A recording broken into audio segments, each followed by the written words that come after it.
5-7 વર્ષથી પીડાતા હતા નોર્મલી એમ. આ 2 મહિનાથી એને ખ્યાલ આવ્યો, છતાં અમે કેવા છતાં એ ડરના કારણે ઓપરેશન કરાવતા નહીં હતા.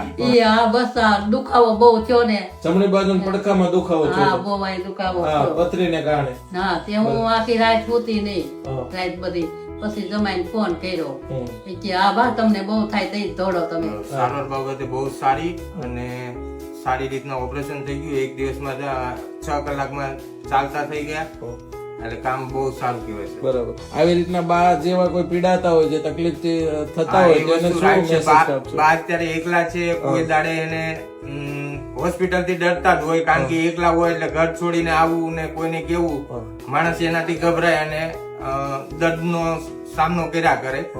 એની કરતા મારું એ કહેવાનું છે કે જલ્દી ટ્રીટમેન્ટ અને સારી જગ્યાએ ટ્રીટમેન્ટ લેવાથી માણસ જલ્દી સારો થઈ જાય. બરાબર. પણ કાલે ઓપરેશન થયા પછી મેં સાંજે હોસ્પિટલ નું રિઝલ્ટ જોયું તો ઘણું સારું. મારી સાંજે 6 વાગ્યા આસપાસ ચાલતા થઈ ગયા. બરાબર.